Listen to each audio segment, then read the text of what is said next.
से electoral bond आए हैं, तब से बीजेपी का बैंड बज गया कि नहीं बज गया? और जो लोग 2014 में आए थे, 24 में इनको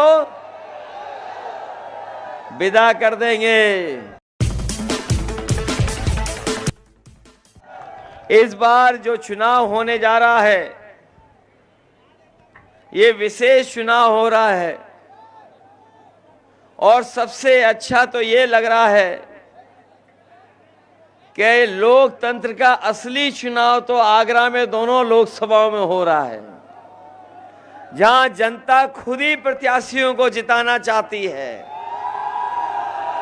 शायद ऐसा चुनाव हम लोगों ने पहले कभी नहीं देखा होगा कि जनता सब कुछ भूल करके, अपने बीच की सब दूरियां खत्म करके एक दूसरे का साथ और सहयोग दे रहे हैं। और ऐसा लग रहा है कि जो तीसरे चरण का चुनाव होने जा रहा है, हमारे यहाँ के लोगों को पता लग गया है कि किस तरीके से पहले दूसरे चरण में पश्चिम के लोगों ने इंडिया गठबंधन को जीत दिलाने का काम किया है। मुझे भरोसा है कि यहाँ पर भी तीसरे चरण के चुनाव में इंडिया गठबंधन सबसे अच्छे वोटों से जीत करके जा रहा है। मुझे याद है जब यहाँ पर कांग्रेस पार्टी की यात्रा आई थी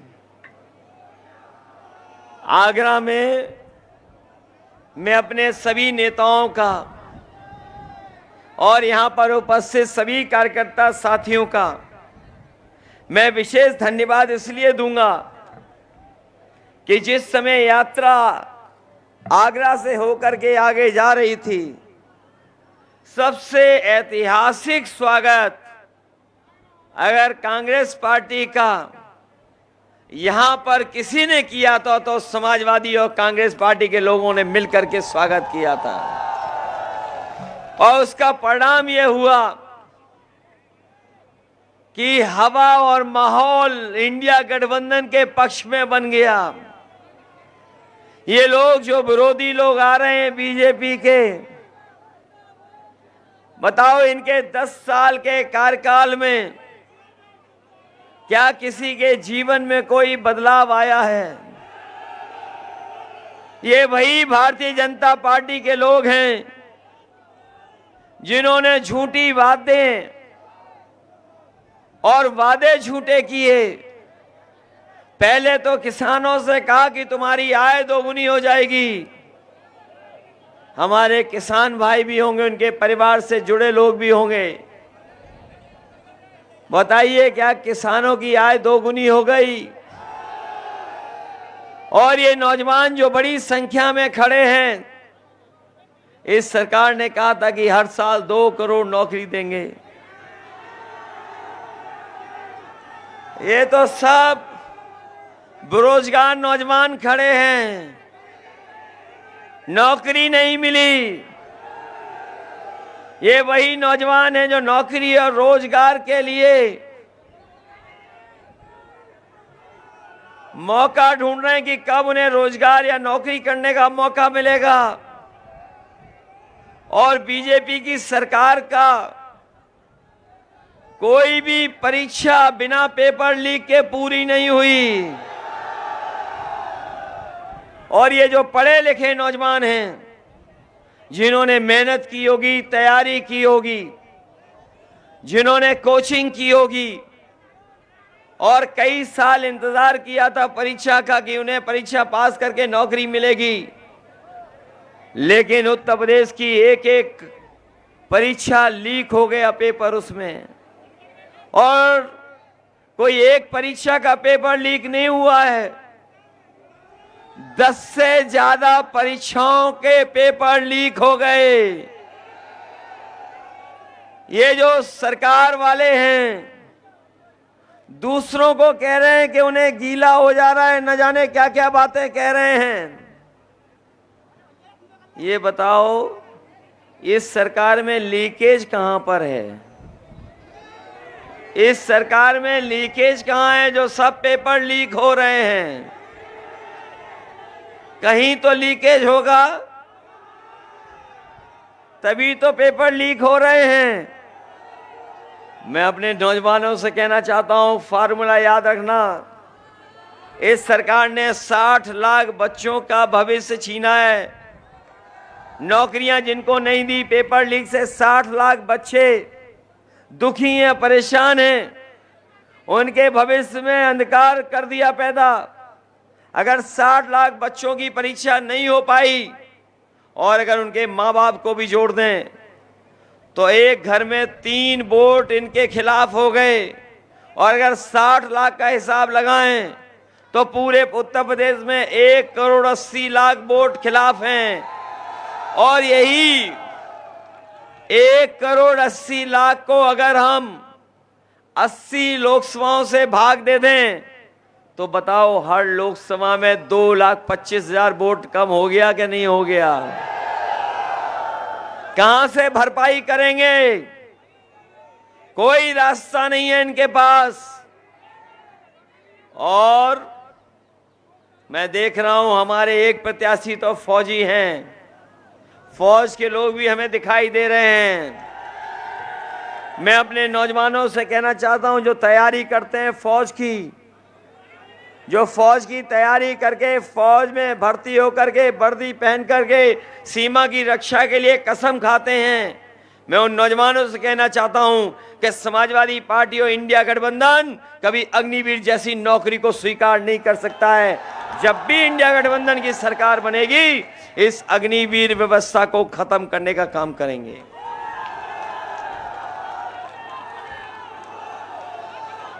ये जो अग्निवीर 4 साल की नौकरी है, इसमें कोई सुविधा नहीं है, कोई उसके भविष्य के लिए चिंता नहीं है। शहीद हो जाएगा तो कोई सम्मान भी नहीं पाएगा। 4 साल की अधूरी नौकरी दे दी, अभी तो फौज में दी है। हम अपने खाकी पहनने वाले भाइयों से भी कहना चाहते हैं, ये बीजेपी की सरकार आ गई तो अग्निवीर तो 4 साल की नौकरी थी, इन खाकी वालों की 3 साल की नौकरी हो जाएगी।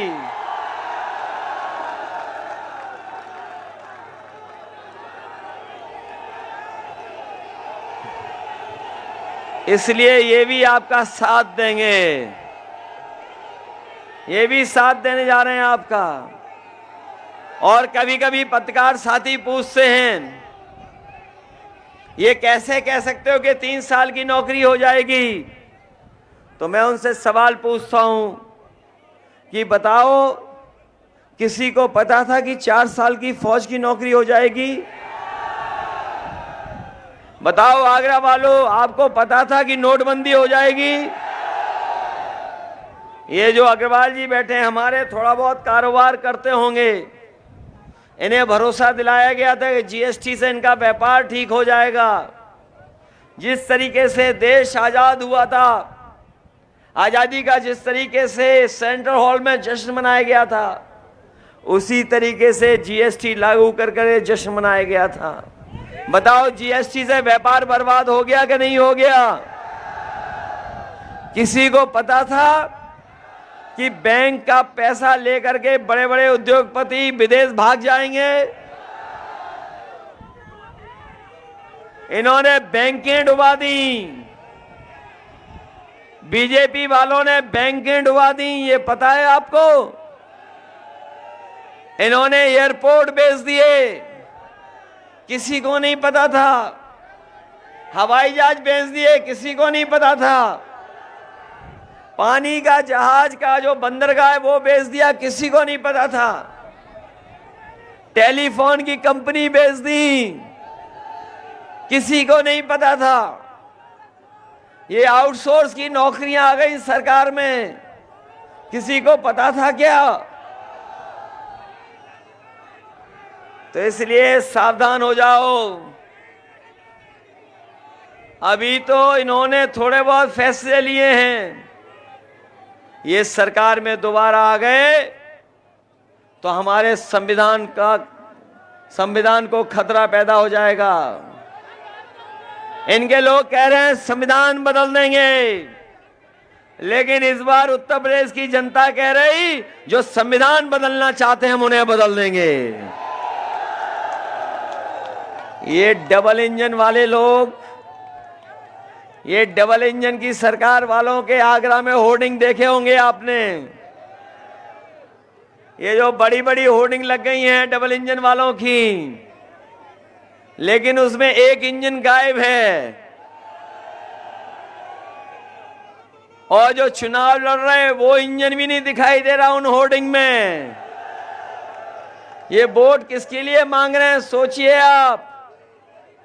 जब इन डबल इंजन की सरकार वालों पे दूसरा चेहरा होर्डिंग के लिए नहीं है, तो जनता के बीच में जब आएगा, जनता के बीच में जब ये आएंगे, तो ये अकेले होर्डिंग वाले भी गायब हो जाएंगे। हम अपने किसान भाइयों को कहना चाहते हैं कि समाजवादी और इंडिया गठबंधन सरकार बनाने जा रहा है। आप लोग मदद करें, सहयोग करें। ये जो उद्योगपतियों का कर्ज माफ हुआ है 16 लाख करोड़, ये लगभग 16 लाख करोड़ उद्योगपतियों का कर्ज माफ किया है बीजेपी ने। हम लोगों की सरकार बनेगी तो अपने किसानों का कर्ज माफ होगा, पूरा का पूरा कर्ज माफ होगा। न केवल कर्ज माफ करेंगे, बल्कि अपने गरीबों को राशन भी गुणवत्ता के साथ देंगे। जो लोग साथी जानते होंगे राशन जो मिल रहा है वो किसी लायक राशन नहीं है। पिछली बार जब इन्हें वोट चाहिए था तो बताओ रिफाइंड तेल दे रहे थे, चना दे रहे थे, नमक भी दे रहे थे। बताओ अब क्या दे रहे हैं? क्या दे रहे हैं अब? इसलिए समाजवादी पार्टी ने तय किया है जिस तरीके से संपन्न लोग शहर में पैकेट का स्वादिष्ट और पौष्टिक आटा खाते हैं, तो राशन को भी और राशन की गुणवत्ता को भी अच्छा करेंगे और पौष्टिक आटा के साथ साथ डाटा भी फ्री देंगे। और डाटा इसलिए फ्री दे रहे हैं क्योंकि आजकल बिना डाटा के कुछ चल ही नहीं रहा है। आजकल डाटा से ही सब कुछ हो रहा है। जो कुछ जानकारी हासिल करनी है, पढ़ाई लिखाई करनी है, अपना मोबाइल चलाना है, सरकारी जानकारी हासिल करनी हो, अपना फॉर्म भरना हो, ऑनलाइन पढ़ाई करनी हो। याद है आपको जब कोरोना था, जब स्कूल कॉलेज बंद हो गए थे, जो संपन्न लोग थे उनके घर परिवार के बच्चों का साल खराब नहीं हुआ, लेकिन गरीब परिवार के बच्चे जिनके पास साधन नहीं था, जिनके पास कंप्यूटर नहीं था, लैपटॉप नहीं था, अच्छा मोबाइल नहीं था, उनका 1 साल 2 साल चला गया। अभी बिल गेट्स आए थे और प्रधानमंत्री से बात कर रहे थे, कह रहे थे कि हम ये डिजिटल डिवाइड नहीं होने देंगे। ये टेक्नोलॉजी की वजह से जो भेदभाव पैदा हो रहा है अमीर और गरीब के बीच में, ये नहीं होने देंगे। हमें खुशी है समाजवादियों को कि एक समय पर जो हम लोगों ने लैपटॉप गरीबों को दिए थे वो आज भी चल रहे हैं। और अपने नौजवानों गूगल करके चेक कर लेना, हम लोगों ने तो 7 साल पहले दिए थे, लेकिन अमेरिका के कई शहर हैं वो अपने गरीब लोगों को सरकार की तरफ से फ्री लैपटॉप दे रहे हैं। सोचो 7 साल पहले हम लोगों ने दिया था, वो आज काम अमेरिका में हो रहा है। लेकिन इस सरकार ने समाजवादियों से नकल तो की, हमारा लैपटॉप इतना बड़ा था, इनका मोबाइल इतना हो गया। अगर ऑन करने में हम और नेताजी दिखाई देते थे तो इन्होंने जो पेपर लीक करते हैं उनकी अपनी फोटो लगा दी उनमें, और यूं उंगली घिसते रहो, चलता ही नहीं है। बताओ नौजवानों के साथ धोखा हुआ क्या नहीं हुआ? इसलिए हम नौजवानों से कहना चाहते हैं, ये केवल हमारा आपका चुनाव नहीं है, हमारे आपके भविष्य का चुनाव तो है ही है, लेकिन आने वाली पीढ़ी के भविष्य का चुनाव भी है। ये चुनाव ऐसा है कि अगर बीजेपी के लोग जीत गए तो बाबा साहब भीमराव अंबेडकर जी का बनाया हुआ दुनिया का सबसे शानदार संविधान ये बदल देंगे। बताओ इन्हें बदलने दोगे संविधान क्या? इसीलिए मैंने कहा कि 2024 का चुनाव संविधान मंथन का भी है। एक तरफ वो लोग हैं जो संविधान की रक्षा करना चाहते हैं और दूसरी तरफ वो लोग हैं जो संविधान के भक्षक लोग हैं। बताओ संविधान की रक्षा करोगे क्या नहीं करोगे? ये संविधान हमें न्याय दिलाता है, ये संविधान हमारी रक्षा करता है, ये संविधान हमें अधिकार दिलाता है, ये संविधान हमारे लिए संजीवनी है। इसलिए संविधान को हम बदलने किसी कीमत पे नहीं देंगे। जो लोग बदलना चाहेंगे हम उनको बदलने का काम करेंगे। इसलिए हम लोगों ने पीडीए परिवार बड़ा कर दिया। ये घबराए हुए पीडीए परिवार से, इन्हें समझ में नहीं आ रहा कि क्या मुकाबला करेंगे। हमारे आगरा वालों बताओ, जो समाजवादियों ने काम किए थे वो आज दिखाई देते हैं कि नहीं दिखाई देते हैं? यही आगरा से लखनऊ तक पहले न जाने कितना टाइम लगता था। प्रिंस कितना टाइम लगता था? पहले 6 घंटा लगता था, और अब अगर प्रिंस को वो दे दो स्टीयरिंग तो 2.25 घंटे में पहुंच जाते हो। सड़क बनाई, बाईपास दिया, मेडिकल कॉलेज ठीक किया, बजट दिया, एम्बुलेंस दे दी, और इन्होंने एम्बुलेंस खराब कर दी। 100 नंबर दिया पुलिस को, रिस्पांस सिस्टम।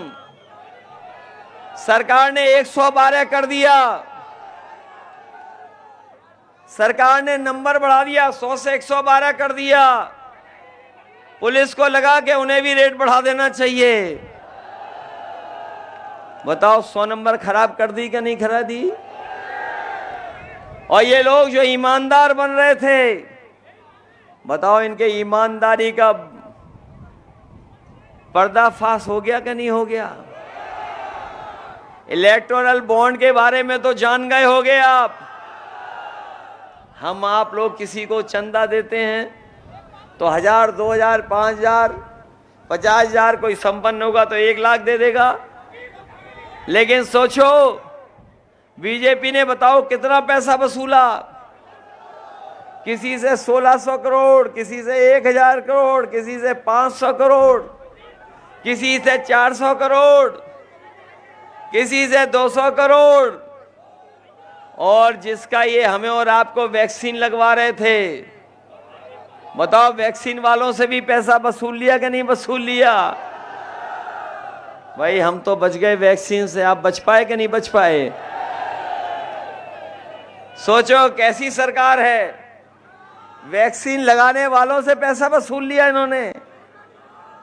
बताओ जब से इलेक्टोरल बॉन्ड आए हैं तब से बीजेपी का बैंड बज गया कि नहीं बज गया? और जो लोग 2014 में आए थे, 24 में इनको विदा कर देंगे।